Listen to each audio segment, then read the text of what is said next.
Assalamualaikum warahmatullahi wabarakatuh. Salam sejahtera bagi kita semua.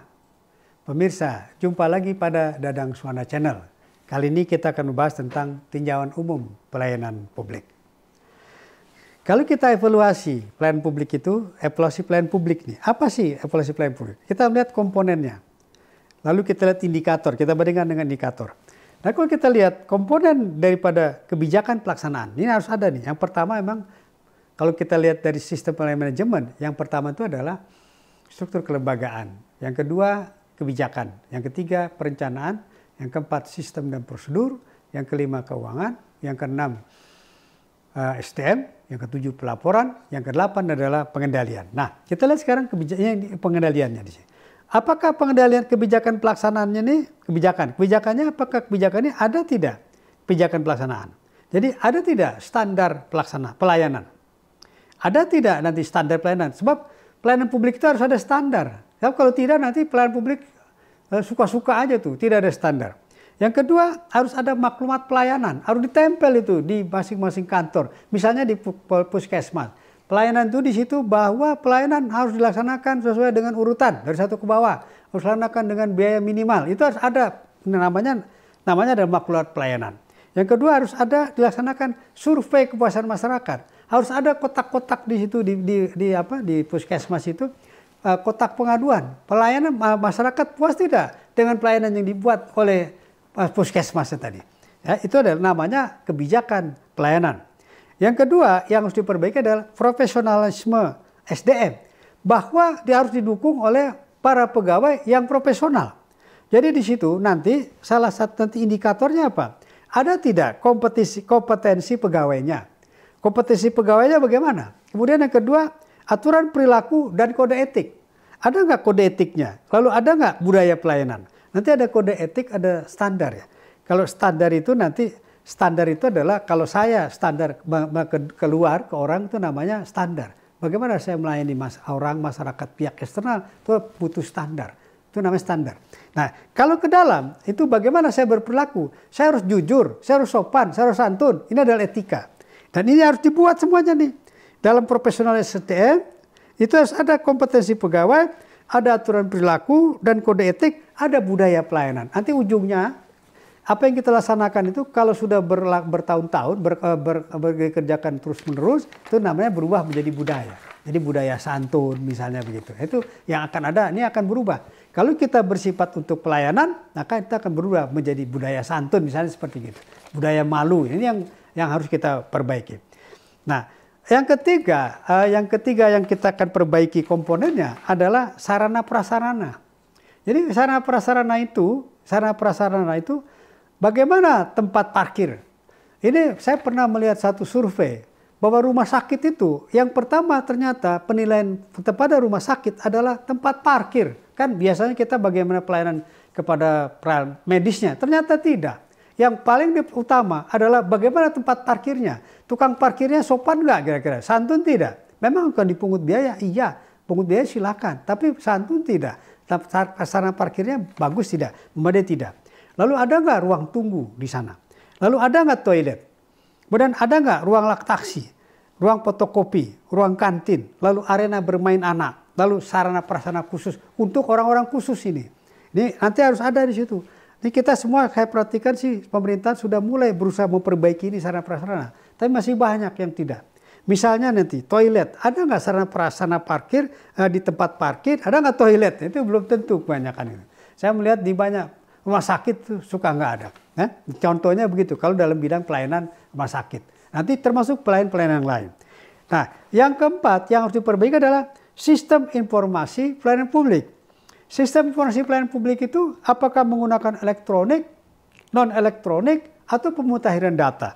Ini yang tadi, sistem pelayanan publik ini sering menjadi masalah. Saya perhatikan di banyak daerah. Misalnya pelayanan publik tentang bantuan sosial. Dana hibah, bantuan sosial. Itu data di desa. Ini kadang-kadang saya melihat hati-hati. Bantuan tadi akhirnya berubah menjadi kontradiktif. Kenapa? Karena data itu diambil 3 tahun yang lalu. Ini menjadi masalah. Karena kemudian karena perubahan waktu, ini berubah jadi masalah. Yang mungkin yang tadi kaya menjadi miskin, yang miskin menjadi kaya. Atau yang miskin sudah meninggal. Nah, itu kan udah nggak pantas lagi mendapat bantuan. Nah, ini sering jadi masalah, sistem informasi pelayanan publiknya jadi masalah. Karena datanya yang tidak dimutakhirkan. Yang berikutnya adalah konsultasi dan pengawasan. Itu bersifat elektronik, non-elektronik, dan tindak lanjut. Jadi ada pengawasan, ada nggak konsultasi dan pengawasan?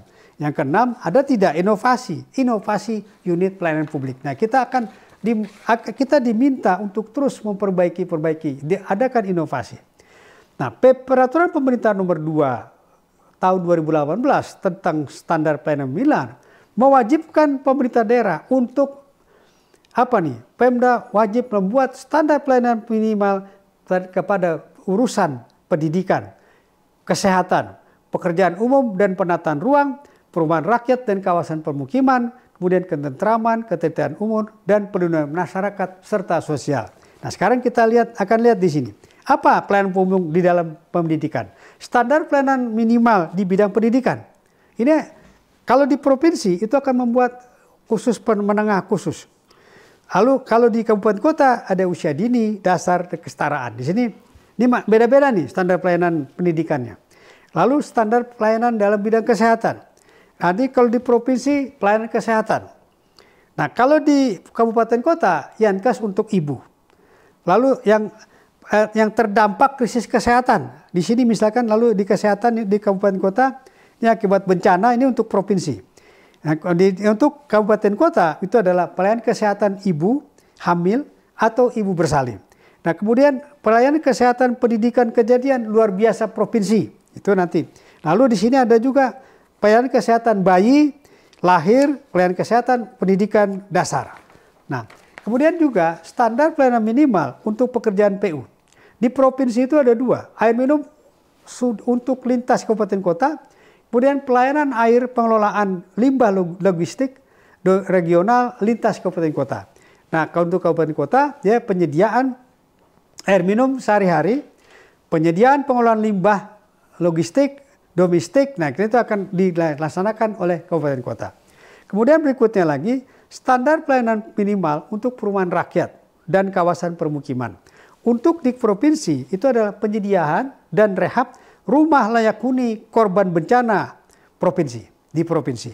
Kemudian fasilitasi rumah yang terkena relokasi pembangunan. Ini akan difasilitasi oleh provinsi. Kemudian oleh kabupaten kota itu standar pelayanan minimalnya adalah penyediaan dan rehabilitasi korban bencana alam untuk di kabupaten kota. Atau fasilitasi korban yang terkena relokasi. Ini bisa juga dilaksanakan oleh kabupaten kota. Jadi kalau ada satu bangunan ini akan disediakan bantuannya standar pelayanan minimal yang dibuat oleh provinsi maupun oleh kabupaten kota. Berikutnya lagi adalah standar pelayanan minimal ketentraman, ketertiban umum, dan perlindungan masyarakat.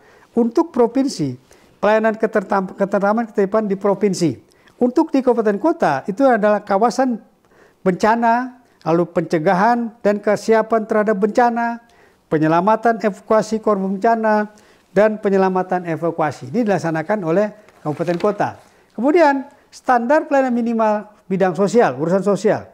Di provinsi adalah rehabilitasi sosial dasar, disabilitas, terlantar dalam panti, lalu anak terlantar dalam panti, lanjut usia terlantar dalam panti, tunas sosial, gelandangan pengemis terlantar dalam panti, perlindungan dan jaminan sosial ya setelah tanggap darurat bencana. Nah, khusus di panti kabupaten kota nanti sama itu.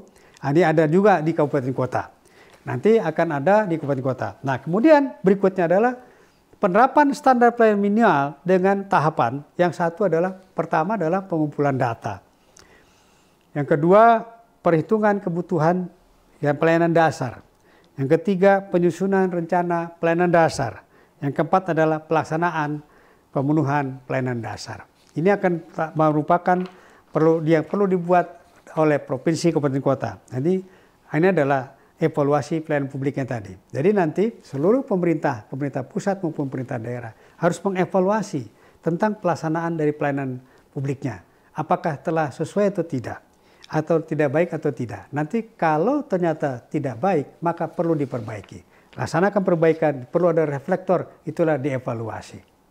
Pemirsa, demikian yang bisa kita diskusikan pada kesempatan kita pada kali ini. Semoga yang kita diskusikan dapat bermanfaat bagi pemirsa, dapat menambah nilai ibadah kita semua. Semoga bermanfaat. Terima kasih atas perhatiannya. Kita akhiri. Assalamualaikum warahmatullahi wabarakatuh.